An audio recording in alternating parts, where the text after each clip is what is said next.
because of this 80% success rate in general for this mesh, would you be an advocate for it to come back into Ireland? Oh, 100%. Okay. So like it's 90% initially and it drops to about 80 to 85%. Okay. That's like 17 out of 20 people are dry. Everywhere else in the world, it is the gold standard treatment. So the first line option for treatment of stress incontinence, because it is the most successful option, is a TBT or a TOT. And that is still the case everywhere else in the world except Ireland and the UK. Okay. So in Ireland and the UK, they lumped in prolapse mesh and stress incontinence mesh into the same umbrella, and they put a pause on both of them. So why is mesh not allowed in Ireland and the UK, but it's still being performed in the likes of the States and I suppose everywhere else in the world? The reason it was put on hold is because some women were getting complications with it. Some of those complications were pain, and that pain it wasn't just an acute pain. It was severe chronic pain. It was severe chronic pain that was not going away.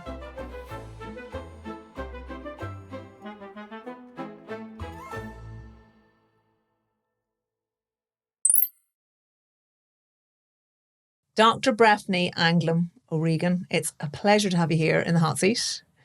Thanks for joining me. Pleasure to be here. You are a urogynecologist. I am. So first of all, explain to me, what is the difference between a urogynecologist and a gynecologist?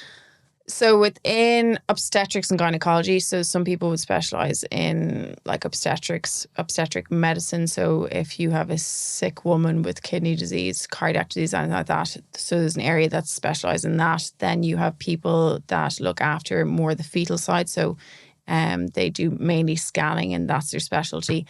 And then in gynae, you can have people, gynae oncology is like cancer surgery, really complex gynae cancer surgery. And then you have endometriosis, people that specialise in that. Then you have infertility, people that specialise in that. And urogynecology, am I missing anyone there? I think I got everyone. And then urogynecology is prolapse and incontinence. Okay. And what made you want to get into that specialty? So actually, I remember the first time I passed a TBT, which is mesh incontinence sling. It's like you've got two harpoons that you're passing quite blindly behind the pubic bone, which is that bone that sits just at the, I suppose, above your clitoris, kind of that hard bone that you can feel. And I was like, oh my God, what is going on here? But the person who was teaching me how to do it is Mark Skeen, is his name. He's a legend. But it was an incredibly good teacher when I was down in Limerick, and he just clearly loved what he was doing. And obviously, if you have a good teacher, then you're more likely to. It was just a lovely atmosphere to operate in.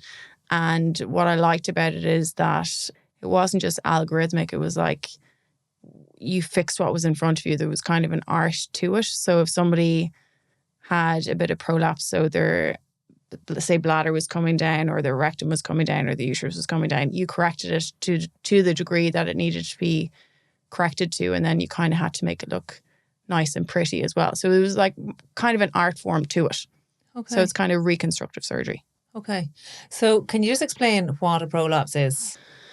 So a prolapse is like a hernia. So it's a prolapse of the vaginal tissues. So the vaginal tissues themselves are weak. And most of the time people present when they're postmenopausal. So usually 5 to 10 years after you've hit the menopause, which is 51, 52, the full effect of low estrogen levels gets us down as far as your vagina. So your tissues become weaker. When you examine someone who's postmenopausal, they just don't have the same elasticity in their vaginal tissue. So you put your finger into their vagina to assess, and it just, there's not as much give.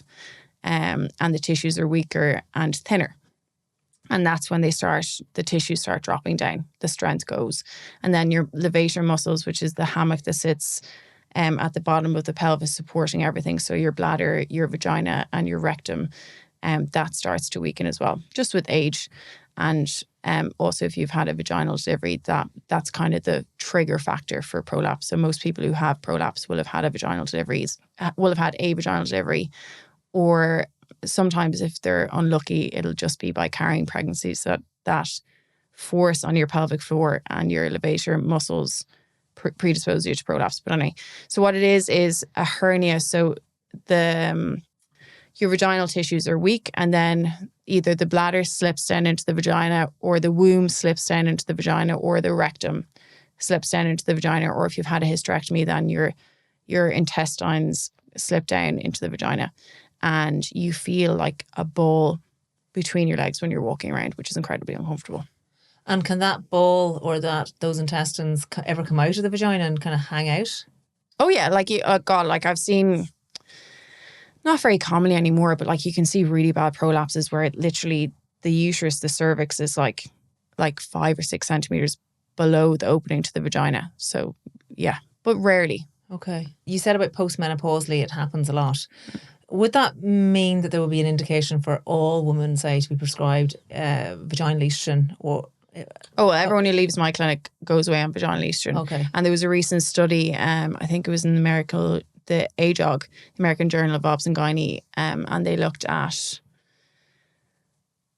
was it in Edinburgh? I think it was like, there was about 30,000 people on it with active breast cancer or recently diagnosed breast cancer, and they gave them local estrogen and there was no higher recurrence. Yeah. It's a really good article, really well published, a really good paper. So basically, in my eyes, there's pretty much no contraindication to local estrogen. But people are still very scared of it because of all of the HRT scandal back 10 years ago. So, but it's locally acting. It's incredibly low dose. So it does strengthen your tissues. It reduces your risk of recurrent urinary tract infections because it changes your microbiome. That's what I did my MD on. It reduces your risk of stress incontinence. It reduces overactive bladder because you have estrogen receptors in your vagina, but also in your bladder. So by putting estrogen into your vagina, it'll improve your urgency symptoms or overactive bladder symptoms in your bladder. Yeah, it's just a fantastic medicine, and it's amazing. Just is not used or offered enough to women, I find. Yeah, it's over the counter in the UK. I know, and we're going to push for it to be over the counter over here. We're hoping we'll get it there. You did mention pregnancies and women that have vaginal deliveries would be predisposed to a prolapse more than women that have not had vaginal deliveries. No, so 10 to 15%, so 10 to 15% of people have prolapse. Okay. Which is what, 1 in 7? Yeah. But you have to have damaged the pelvic floor. So this hammock of muscles that's sitting at the bottom of the pelvis, you have to damage that in some way mechanically for the prolapse to happen. Okay. And the majority of time, the way that's done is by a baby's head and body passing through your vagina as you deliver your baby. That's not to say that every person who has a vaginal delivery is going to have prolapse, but that is usually the trigger that causes it. And then you have the compounding factors afterwards. So when you're postmenopausal, when your estrogen levels drop, that's one risk factor that makes things worse. If you're obese, there's extra pressure on your pelvic floor. That makes it worse. If you smoke, your tissues are poor and thin and not great mechanically or elastic-wise, that predisposes you to worsens the prolapse. Is family history play a part So as family well? history, yes. So this is like a lot of the time, or if you're double jointed, then generally you have like double joint. Really? So people be and they have like a connective tissue disorder of some sort. Okay. So if you're double jointed and like you have prolapse in your family, I would very much think about having a vaginal delivery. Okay. So yeah, most people that come to me, like I do majority of what I do is urogyne, and you have these women coming in, and I was like, and I'll often ask, just because I know the answer will be, does your mum or your sister have incontinence or prolapse? So prolapse and stress incontinence, it's the same risk factor. It's just poor collagen makeup, and the answer, the majority of the time, will be yes. Okay. So we've high Cesarian section rates in Ireland anyway. Yeah. What are your thoughts on the high Cesarian section rates? Oh, that's a difficult one. So we've complex patients, like people are older. If you are older, you're more complex. The obesity levels are gone way up. If you are obese, your uterus doesn't contract as well. You're less likely to be able to push as well. You're more likely to have gestational diabetes. If you have a bigger baby with gestational diabetes, then you'll have to induce earlier. If you induce earlier through induction, your risk of cesarean section goes up because you're not naturally going into labour. Just the complexity of the patients coming through, like women are getting pregnant and they would have never gotten pregnant before. Okay. Like that. And then there's the IVF. With IVF, generally, we would advise to induce in around term because there is a slightly increased risk of stillbirth. And I would say advise. It is always a patient's choice whether or not you want an induction, but that's what we advise because of that slight increased risk. And is that increased risk, was that, would confounding factors there be because the woman a woman that seeks IVF treatment might be that slightly older. Therefore, is that... No, this is after a multivariate analysis. Okay. So taking all those factors out and just IVF in isolation on its own as a factor. Yeah. Do we know why? Well, I suppose it's not natural. Okay. Like it is in the lab. Okay. So, and it's like the background risk is 1 in 200. It's tiny and it's going up 3 to 4 fold. So it's maybe going up to 1 to 2%, which is very, very low. So it's then up to the patient to decide, do you want to take that risk or would you prefer to have an induction? Okay. And then if someone was concerned about the fact that they could get a prolapse due to the fact that, say, their mom had bad incontinence and a prolapse and they are double jointed or, if they're double jointed, I would 110% tell them to have a cesarean section. Okay. But even if a woman is, say, because there's a little bit more talk about prolapse because it used to be this hidden thing. But if a woman is concerned that she could get a prolapse and we know that one of the risk factors is a vaginal delivery, like, is there argument there to just allow her a cesarean section as a preventative measure, or is that getting into that's a difficult one? So I suppose if you've had 3 or more vaginal deliveries, you are more likely to have prolapse. But then it's the delivery that does all the damage. So people will come to me often and they'll say, look, I've had a vaginal delivery before, I have a bit of prolapse now. Should I have a section the next time? And my response is always, well, the damage is done on the first one. Okay. So like having a cesarean section isn't really going to prevent, it's not going to make your prolapse get better. It's not really like, so having 1 or 2 more babies vaginally is the damage has been done. So I would just have the other babies vaginally. But if it's your first baby, would it maybe be something that should be considered by a woman if she doesn't want to get prolapse in the years to come, You could consider it, yeah. Okay. Yeah. No, I just think it's an interesting topic because I think that, there is this whole idea that, and I know the cesarean section rate is high for certain reasons, like just what you said, but if a woman is deeply concerned about a family history of prolapse, etc., I think the option should be there for her to have a cesarean section if she wants to. Yeah. But cesarean sections are not easy either.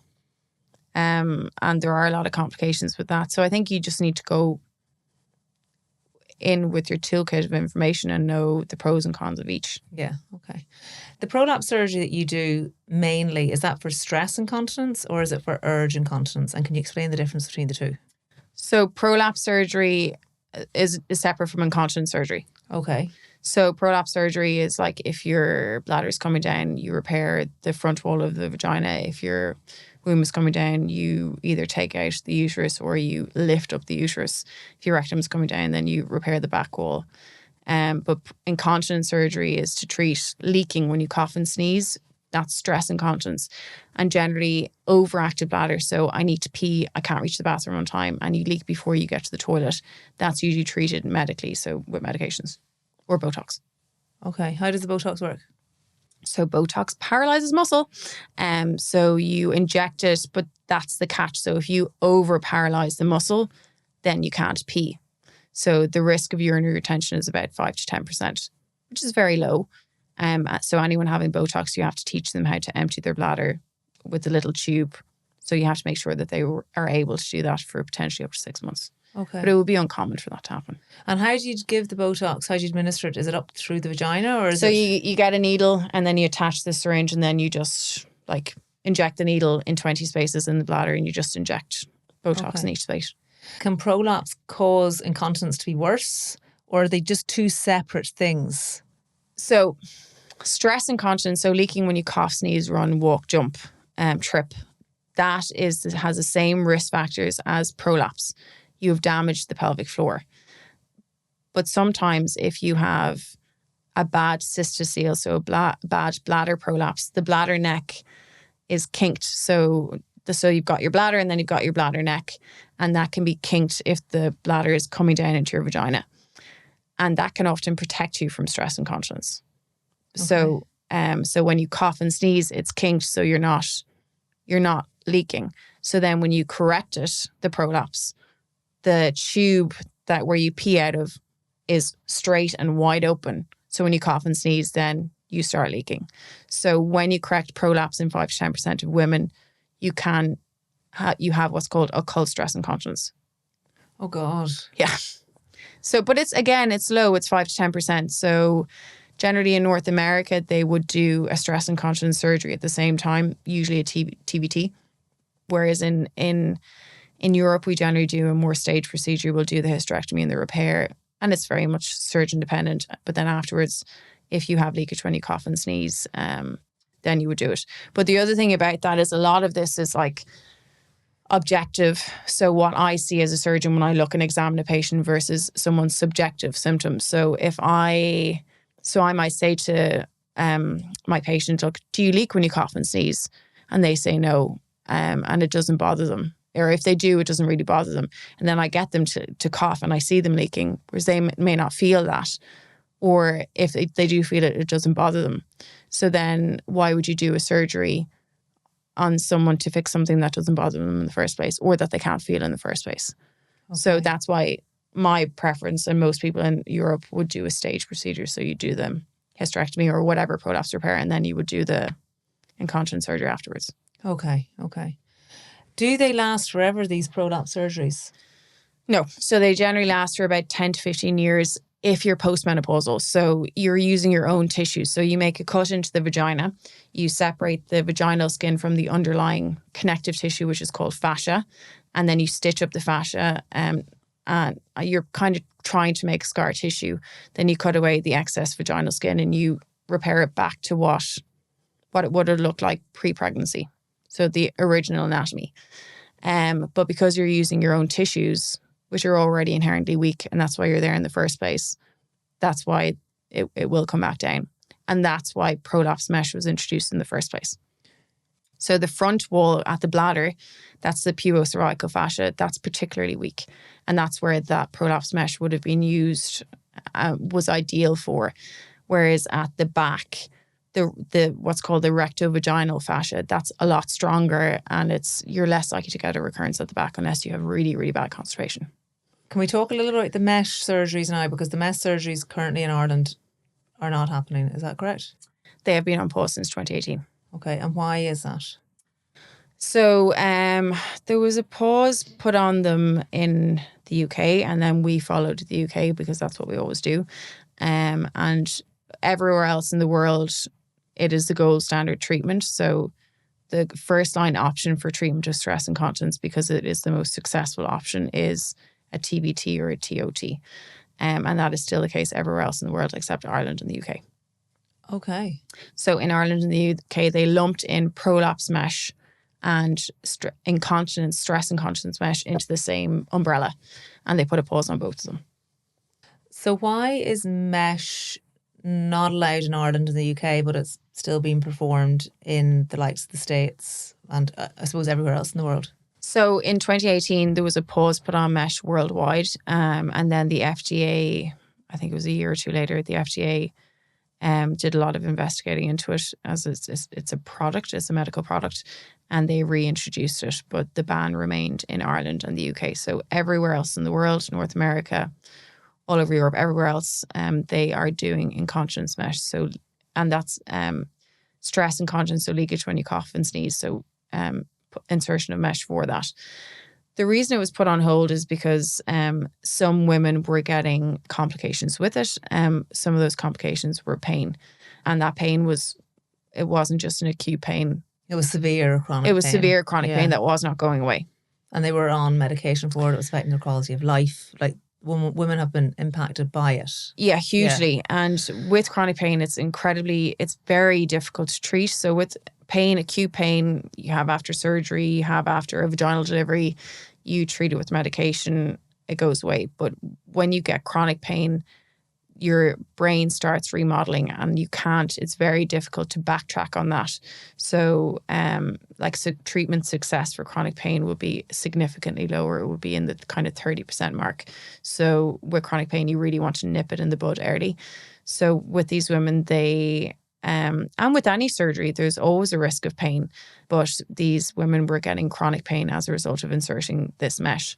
What kind of percentage of that is there a percentage of women that will experience that or did experience that out of all the surgeries? As I said, so the incontinence and the prolapse mesh, vaginal prolapse mesh was put into one umbrella bracket.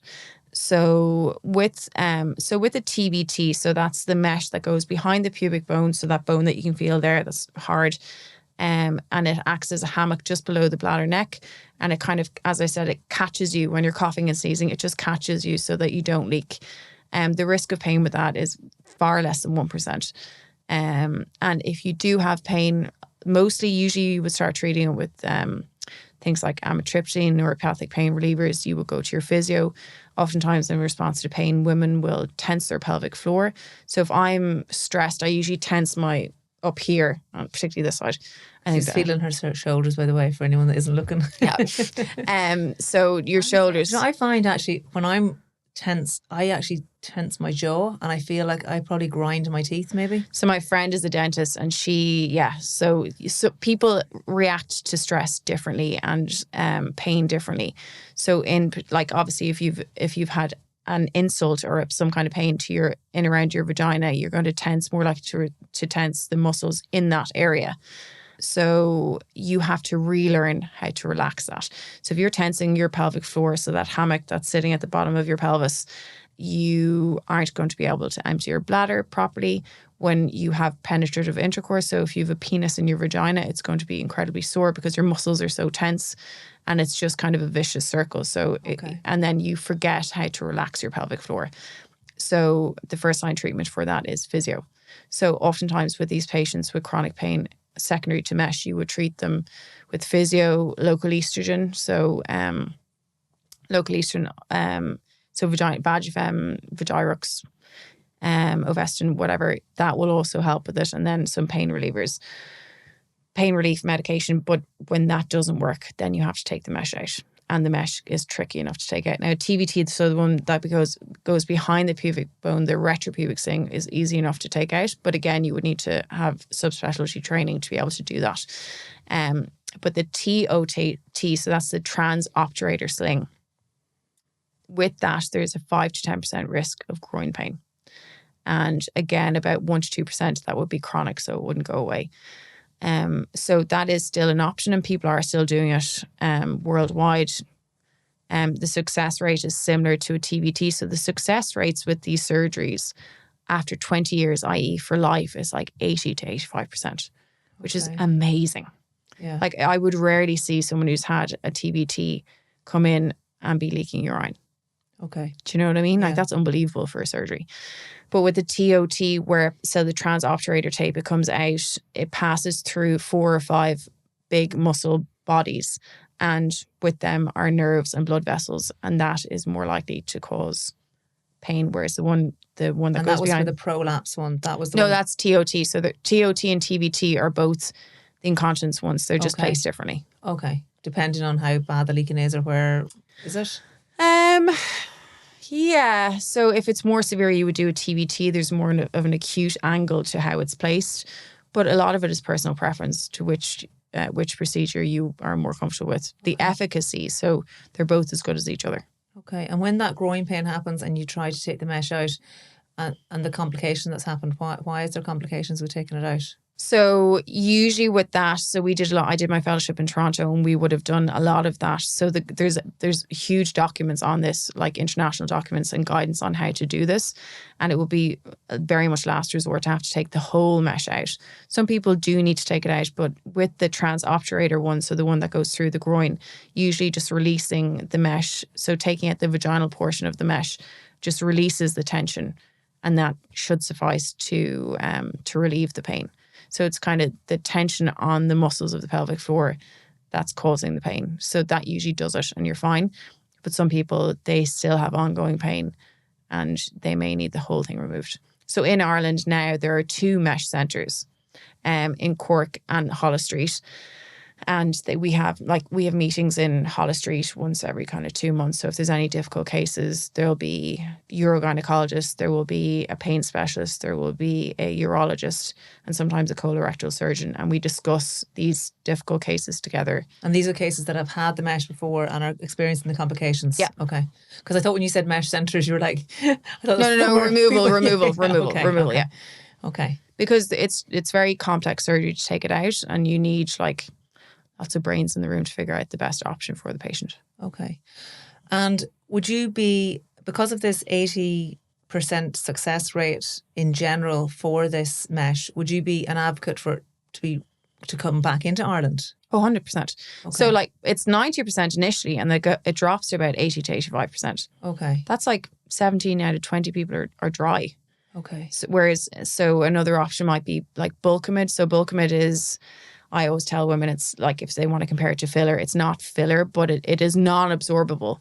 It's an aquagel. And your bladder neck, you inject it at 12 o'clock, 6 o'clock.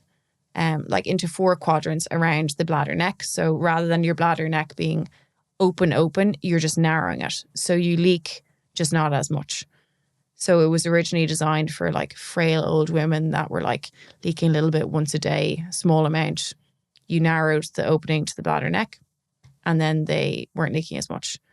The success rate is about 50 to 60%, but there's not really many complications at all with it. It's pretty risk-free. It doesn't sound very invasive either. If it's not invasive at all. So in is it Finland? They do it awake, which when I was in Toronto, we tried to do a few of them awake, but like if you move at all, like you'd imagine your urethra, then you're not placing it properly, and you only get like the stuff is like I think it's $2,000 for 2 injection needles of it, and in Toronto the patients had to pay for it themselves, but here they don't. But you want to put it in the right place to have the best effect. Absolutely. Yeah. Okay. But like most of the time you just have to do it once. If it's going to work, it's going to work. But sometimes I recently this week I did someone, she had it 15 years ago. So like filler material can migrate. So this can also migrate, and it mightn't be forming nice cushions at the bladder neck anymore. So you might have to just top it up again. Okay. And obviously the complications happened in America and all over the world as well. Like this, it's a standard percentage of women that may have experienced this, but the mesh is allowed everywhere else in the world except Ireland and the UK. Do you see it coming in the future? Because I've actually had a number of questions in from women saying the only option for me to actually have a good quality of life would be mesh, but I can't access it here in Ireland. So that Bulkamid I was just talking about, it just doesn't work for women who are doing high impact. So if you're young and you're doing more high impact stuff, so that might be a skipping rope, or it might be like even running after your kid quickly. If they run across the road, you need to stop them from dying. Or walking fast, no? Like walking fast, briskly, yeah. Yeah, or running. So a lot of people they're like, I can't run anymore because I'm leaking. So they're totally eliminating that whole part of their lives because they can't dance. Yeah. Well, now who dances that frequently? Well, at a wedding, you know. Yeah, no, but yeah. And they're like, or they have to wear black clothes. It's like, it's awful. Yeah. I had incontinence towards the end of both of my pregnancies. And like my husband knows everything about women. I never asked my husband anything about delivering babies because he thinks he knows everything. He knows nothing. Scarily. And he's not even a doctor. And he gives advice out all the time. It's like, Brian, just but yeah, like you be going out for a walk. Like it's just a horrible, like you feel so dirty. It's just a horrible feeling.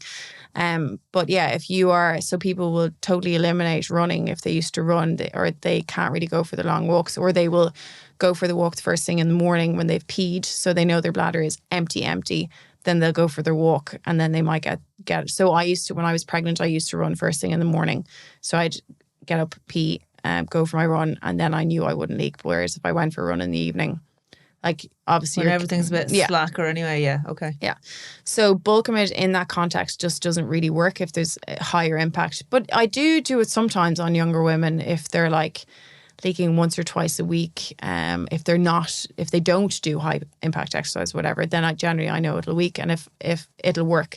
But if I've done urodynamics on them, which is bladder testing, and they can hold a good amount and they're only leaking at the end of the test, I'll try it because I know it most likely will work. It does work in certain situations, but a TBT is far superior. In terms of prolapse surgery or incontinence surgery, what is the best age to get that? Like should we, well, particularly for the prolapse, because you said what has a 30%? 30% recurrence. Oh, 30% recurrence.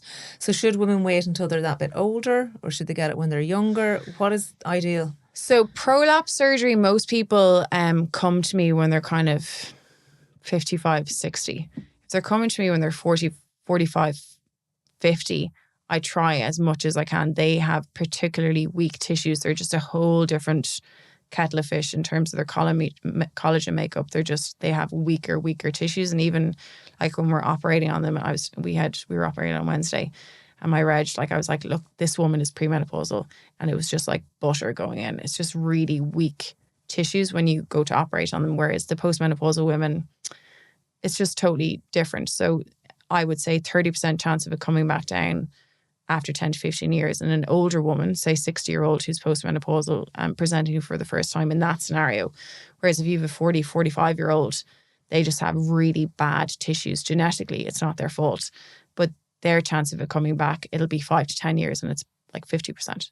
Goodness me. Yeah. So if you manage it, so with them, I try to manage it conservatively. So I like actively engage in physio. For everyone, you need to be doing physio, but I would try for as long as I can to give them a pessary to use.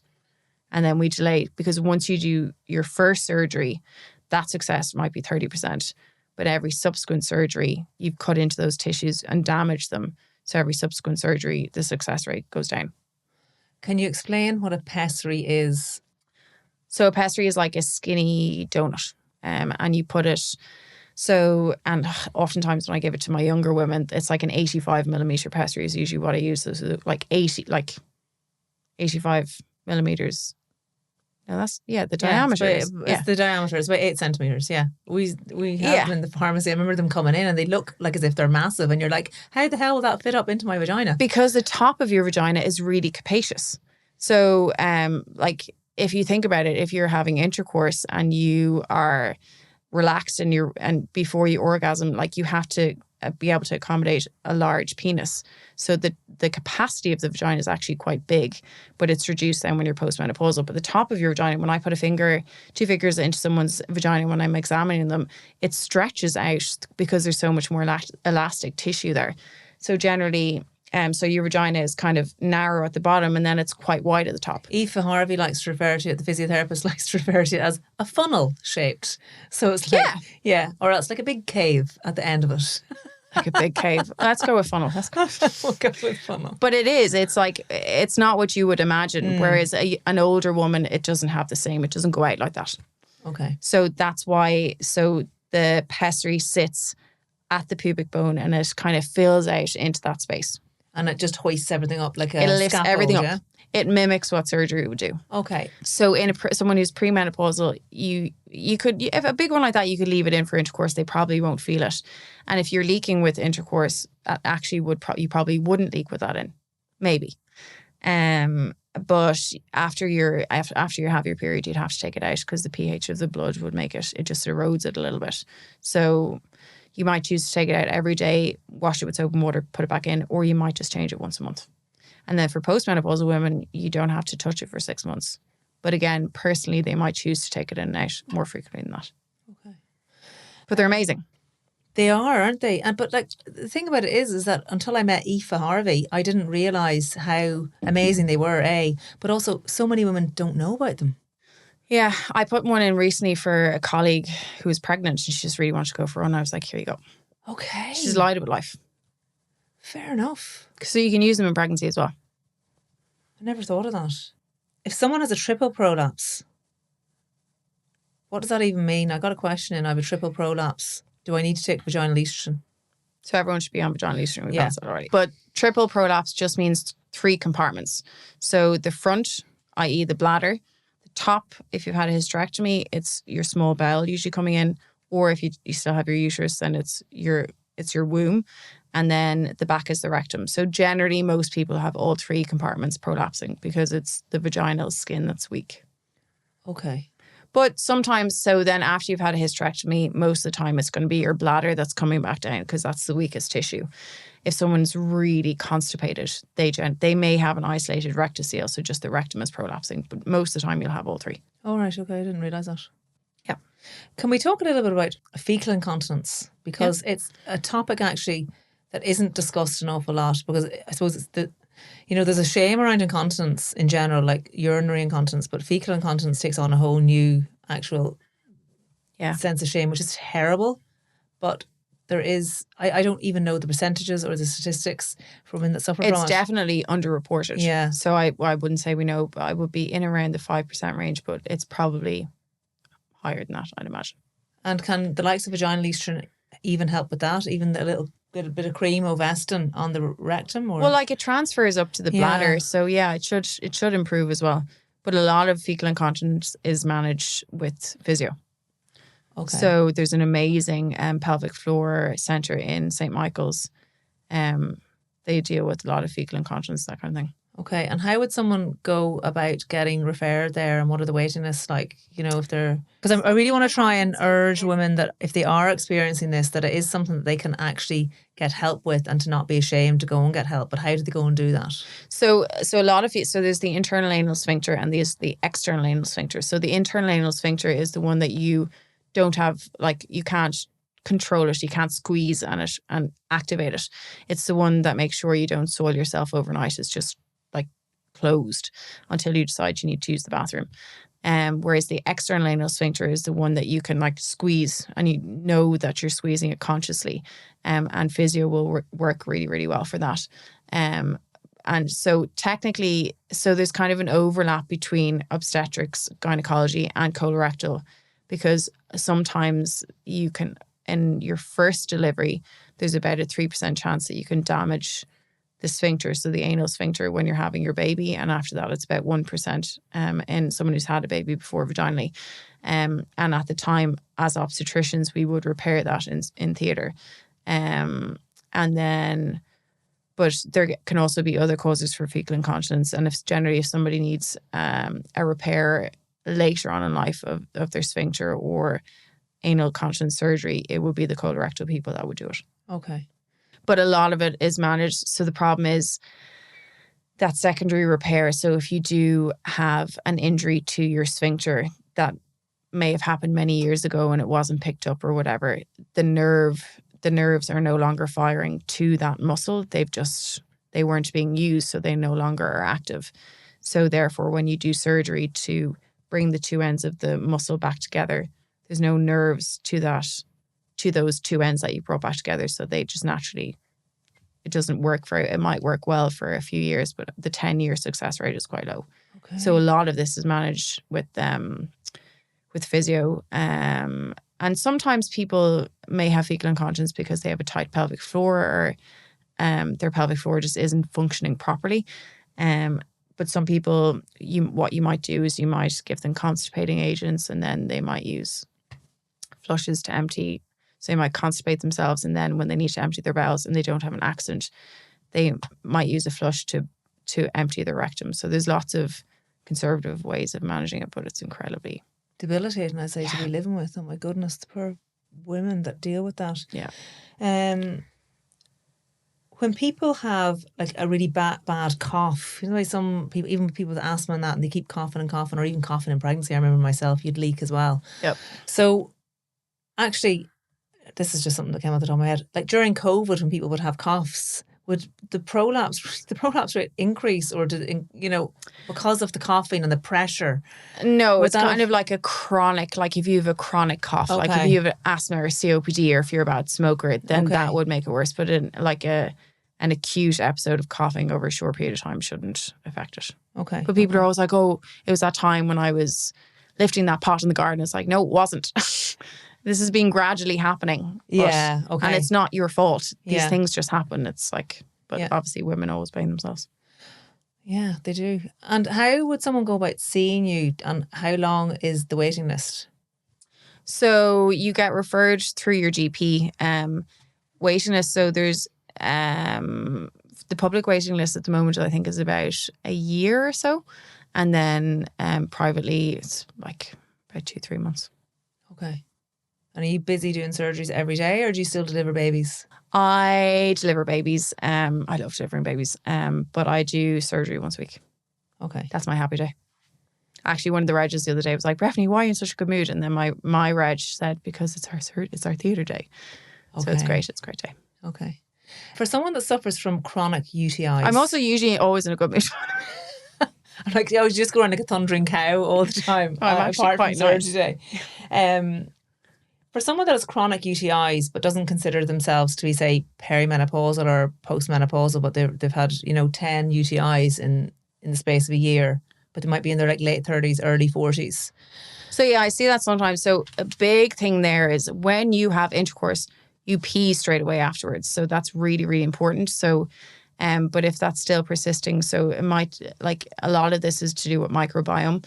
So I would always tell people to try, D-mannose is really good. So it stops the bacteria from attaching to the bladder wall. And the studies done for D-mannose too, like, yeah, it's like 30 to 40% effective. And then I always say like Biocult is very good, or Utiva, which is what we used over in Canada. So Biocult has 2 active bacteria in it, and you're just trying to rebalance your the vaginal microbiome, which, as I said, in turn will affect the bacteria in your vagina and your bladder. So I would usually say like simple things like pee straight away after intercourse. You might a shower. I don't know if you need to have a shower after intercourse, but take the D-mannose before and after, take the Biocult before and after. And if that doesn't work, then you could take an antibiotic before and after sex. Oh yeah, that's like the prophylactic antibiotic. But Jesus, imagine having to take an antibiotic every time you had sex as well. It's not ideal, sure it's not. Well, when you're young, no, but sure, when you're older, married is grand. You don't have sex very often. You take that bit out. We're leaving that in. Any advice for interstitial cystitis? First of all, explain what that is. When you go into someone's bladder, so you can do a camera where you look into someone's bladder and they have like ulcers or inflammation in the lining of the bladder wall. So urologists would often treat this, but we treat it too as urogynecologists, not general gynecologists. And it's like the layer that's on the inside of the bladder wall is just broken down. So often the way we would treat it, this is a chronic pain issue. So again, a lot of these women will have a hypertonic pelvic floor, so they'll have a really tight pelvic floor. And they'll be peeing very frequently because the capacity of the bladder is reduced. And also if they have a tight pelvic floor, they can't empty their bladder properly each time. But usually how we treat it is with amitriptyline, like pain relief like that. And then we'll use what's called cystistat. So you can coat the lining of the bladder. And you just rebuild up that glycosamine and glycan layer. And usually you do like a course of once a week, this like cystistat treatment. Okay. But it's very much a chronic pain issue. Okay. Do you ever see lichen sclerosis or treat it? Oh yeah, all the time. Yeah. So the thing with lichen sclerosis is if it's untreated, literally the labia, so the lips on the outside, can fuse. So I've seen that once or twice, and fused to the point that the woman was getting recurrent UTIs because she couldn't pass pee out fully when she was passing urine, because that's how fused it was. Yeah, it was awful. So, but that, like, literally you could just peel it off, peel it open, and then we had to use dilators to make sure it stayed open. But that's very easily treated with topical steroids. Can you just explain what it is first of all? So it's like, thinning of the skin. I always say it's like an eczema of your vulva.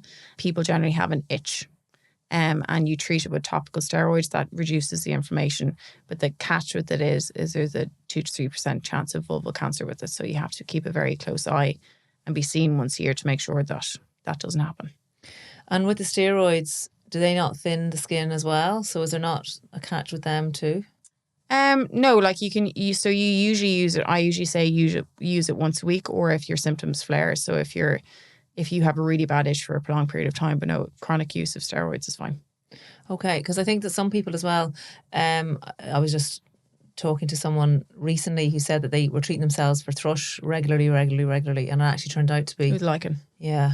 So it's a case of... But most GPs may not necessarily recognise it. And sure, how the hell can they know everything? Yeah. Like I'd hate to be a GP. They have to know everything. Yeah. So if there is something there that you are getting recurring, what you think might be thrush, it's always well worth kind of going and getting it checked out anyway. Yeah, go to your GP. They may recognise it, but if they don't and you're still getting what you think is recurring thrush, it may be, then you probably need to see just a normal gynecologist. Okay. Is there any mechanical things that women can do themselves? So we've discussed the pelvic floor exercises. That involves going to a women's health physio, and the pessary. Yeah. But the likes of the Emsella chair and that, what are your thoughts on them? Do they, So the Emsella chair is, firstly, you need to be examined before you sit on the chair. If you have a tight pelvic floor, So you can have a tight pelvic floor and a weak pelvic floor at the same time. But if you have a tight pelvic floor, it'll make it way worse. And then you can be in real trouble because it might, like, you could get pain with it. So it's really important that you go to somewhere where you're assessed before you sit on the chair. So that would be a woman's health physio that assess whether your pelvic floor is tight or loose. Is that it? They will assess your muscles. So sometimes when I examine someone, I put my finger into their vagina and say, squeeze my finger. So I want to assess if their pelvic floor, their levator muscles are working well. And they may not feel my finger in their vagina. So there is no nerves firing to those levator ani muscles. And is that due to childbirth? Childbirth, there may have been an injury of the nerve during the child, as when they were having their babies. And then over time, the nerves have just stopped firing. So there is 0 point in them sitting on the chair because there is no electricity going into those nerves and there's nothing to work on. It's not plugged in. So there's no point sitting on the chair. But if you have someone who is like, so it's graded out of 5, it's the modified Oxford score. So if you're 2 or 3 out of 5, it might be, you could use the chair. Now, it's not cheap, but you could use the chair just to give you a boost so that you know what it feels like to have a good pelvic floor. And then it can just give you, as I said, a boost. But if you had the chair installed in your house, it'd be amazing because you could use it all the time. But like the gym, if you stop going, the muscles will weaken. You definitely need to continue on your pelvic floor exercises anyway, regardless. Yeah, you could go to a physio and get them how to show you how to do it properly. There's biofeedback devices that they can show you if you need a little bit of extra help. But also you might benefit from a top up on the Amsela chair, but you need to keep doing the exercises after that. Or you can pay your, I don't know how many €100 to sit on the chair each time, but you need regular top-ups of the chair. It's not just a once off and you're done.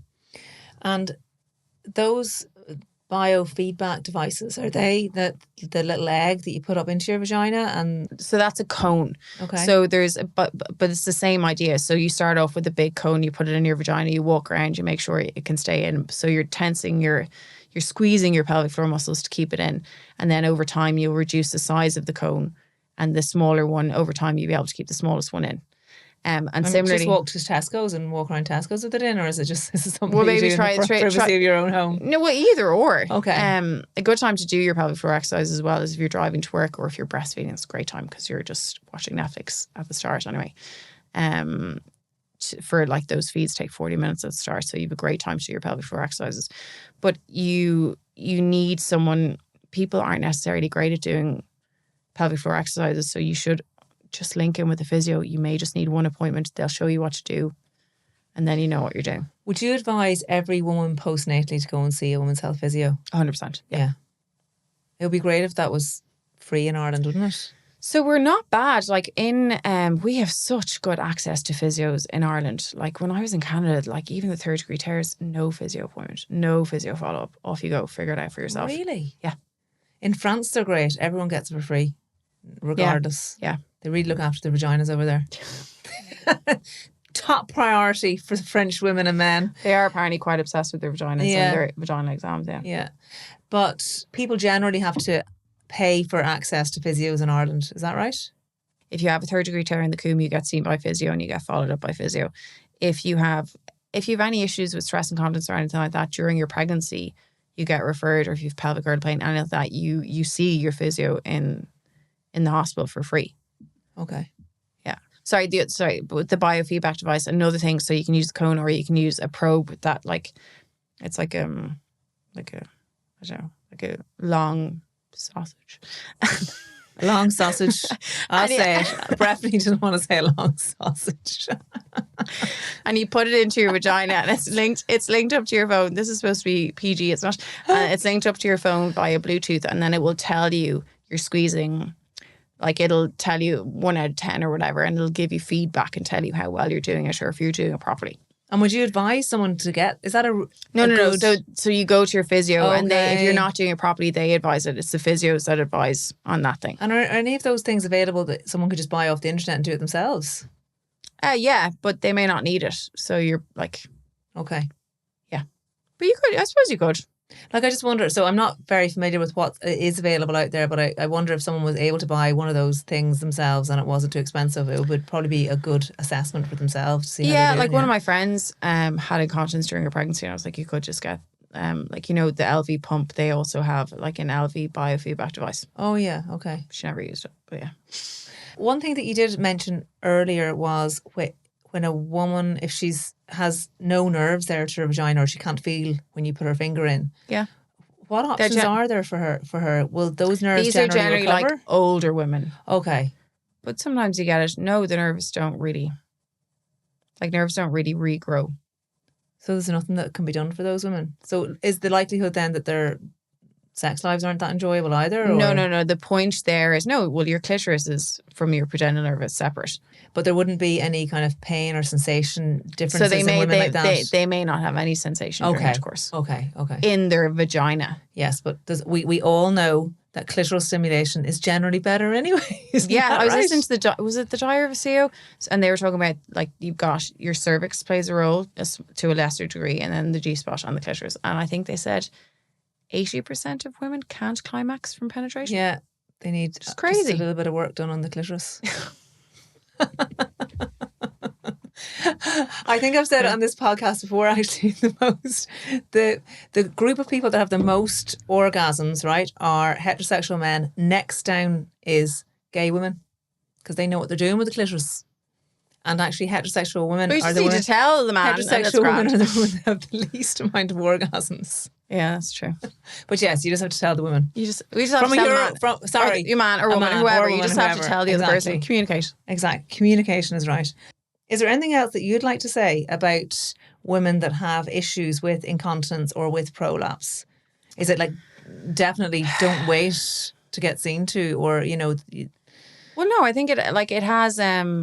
It just really breaks my heart when people are like, I've stopped running or I've stopped doing my classes because of this. And like you can try a pessary.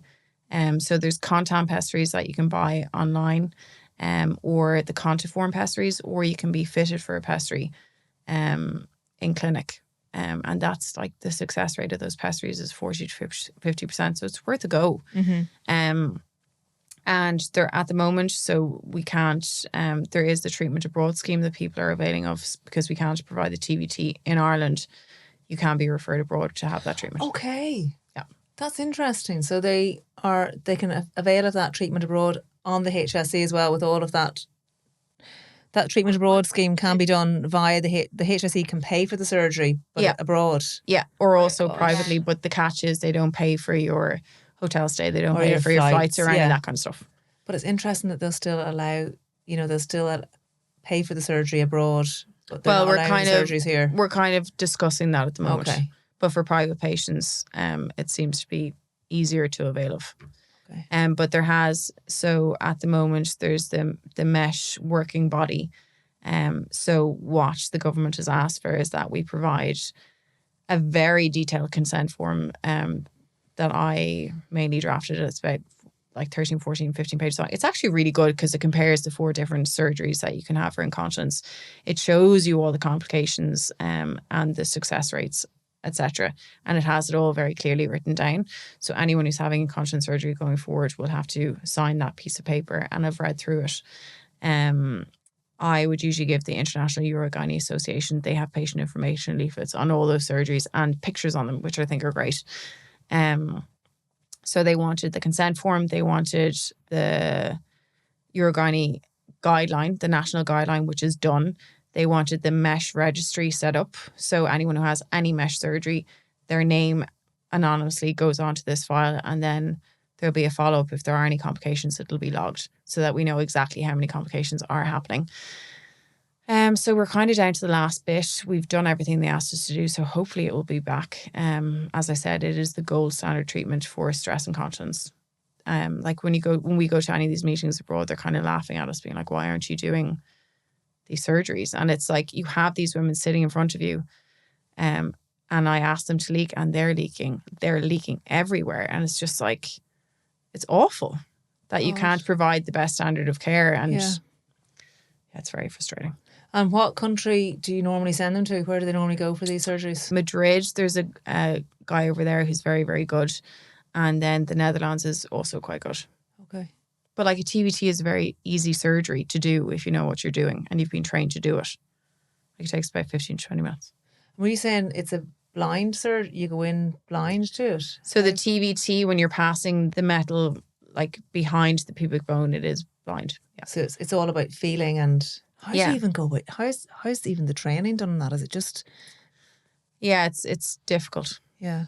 But you need to know your anatomy. If you know your anatomy, then. But you also check that you have a look into the bladder afterwards to make sure you haven't passed the mesh through the bladder. So there's always a fail-safe to make sure you've done it properly. Okay. So interesting. Yeah. And the little hands on you as well. Little surgeon's hands. Yeah, my daughter has can the fit same. into teeny tiny little spaces. Yeah. Actually, one of the girls is one of the other consultants has like really long fingers that are really good for breaking waters. There you go. Oh my god! On a side note, that's gas. But it's great for doing vaginal exams. You need long fingers. Yeah. Because you don't want to hurt someone when you're doing it. You have long fingers. Wow, never thought of that. Yeah. The things I've learnt in this podcast studio, I tell you. So Breffni, what piece of advice would you give young people today? Live in the moment. Don't stress about the big stuff. It will generally kind of work out. Work hard. Work really, really hard. It does pay off. You are the third female surgeon that has been sat in that chair that said exactly the same thing about working hard. Really? Yeah. Yeah. Well, like I worked my ass off, and I still do. But I have a bit better balance now. But Jesus, when I was coming up through the ranks, like I was working, doing long shifts, doing research in the evening. I was like a machine. And that's the other thing. Like you have so much energy when you're young. And like we were doing like all those call shifts. I just couldn't do it now. You just don't like your body. You have so much energy when you're younger. Like, and when you're old, just like you just get tired so easy. So just appreciate it when you're younger. And what is the meaning of life? The meaning of life.